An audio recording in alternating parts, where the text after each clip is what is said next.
Hello, I've got something new. This is TIP BDMG-41-01 from 1986.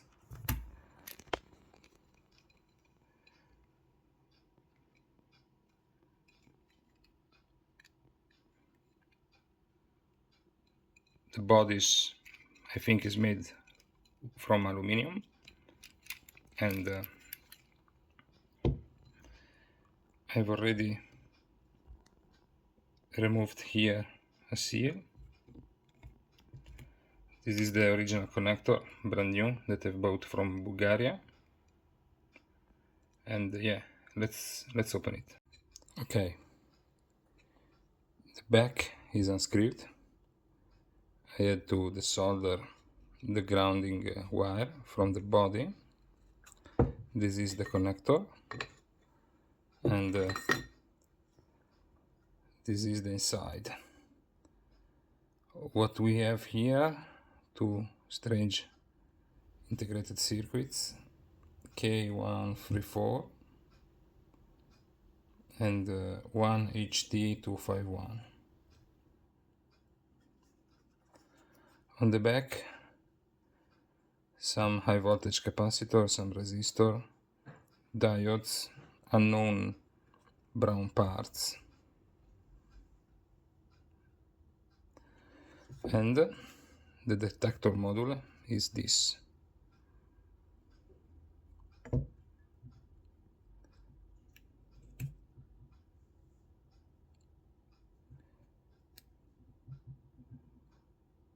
This little thing here is a Geiger tube, SBM21, and there is something behind it. I know that this is strontium check source that can be controlled from remote. Let's test it.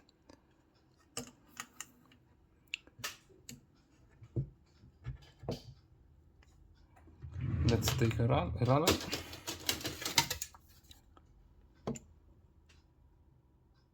It's 4 centimeters. I put it a bit further. 5 centimeters in front of the beta probe. This is a beta selective probe. This is the dosimeter. Let's wait 10 seconds.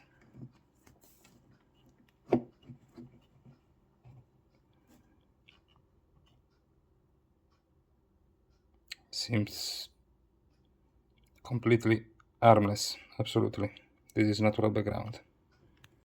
Okay, removing the plastic cap, I've discovered a mechanism. Let's try to energize it with a lithium polymer battery.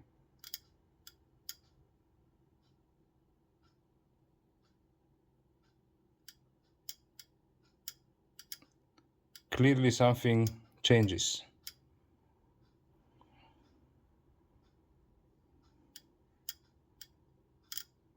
Okay, that's the strontium. Let's try to measure it. Okay, the source is at 5 centimeters in front of the detector, and let's correct a bit the geometry, making it almost perfectly parallel. 0 and 5, and we can measure the electron flux. You know, beta are actually electrons flying away from the radioactive source. So the flux is 12, almost 12 electrons per square centimeters per second. So for every square centimeter here, I have 12 electrons. That's the intensity of the source. So I can make it like a point source here, but geometry will suffer a bit. At 2 centimeters, maybe this way everything emitted will be collected. Let's take a look.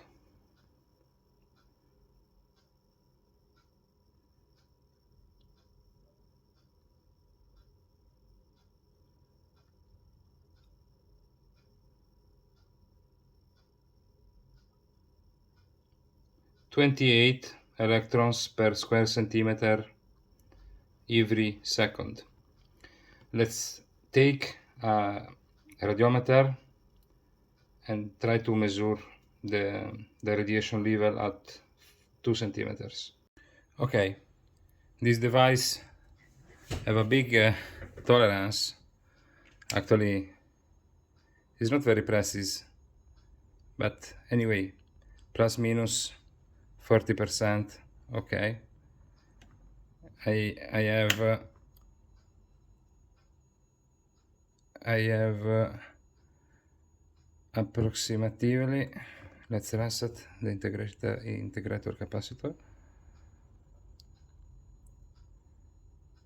Let's wait a bit, but anyway, we are at 5 centimeters in front of the DP5 probe, and yeah, it's integrating anyway. It should be like 0.4, 0.5 millirongen per hour. It takes some times. This is at 5 centimeters. Look, it was calculating 5 millirongen per hour. X01 is 0.5, 0.4, 0.5. Take a look.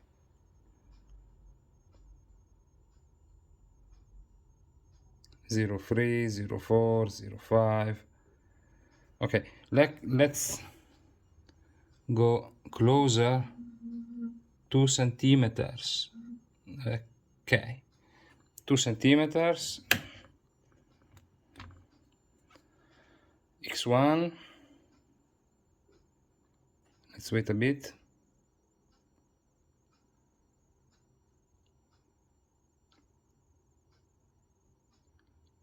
It's done slowly.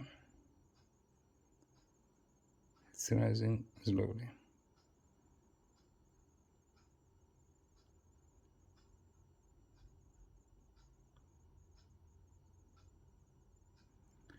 He likes to be 0.6, 0 and 55, 0.6, yeah, 0.6 millirongen per hour is not that much, actually. It's not that strong. Let's try with another device that I have. Is a Polish dosimeter, which radiometer, which actually is calibrated with certification of calibration. So let's take the other instrument.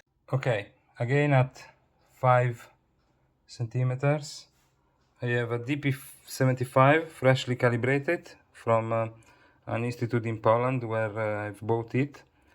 It's almost it almost agrees with DP5.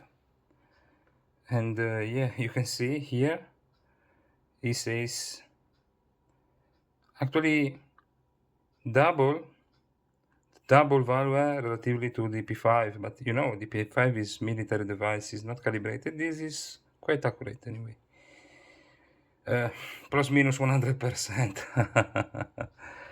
Okay, 1 millirongen per hour at 5 centimeters. Let's go at 2 centimeters.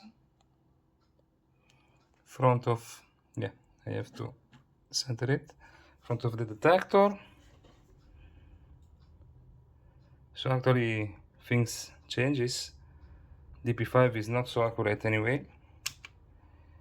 In this case it's completely out of calibration because it said less than 1 millirongen per hour at 2 centimeters, and DP75 says 3.5 millirong per hour.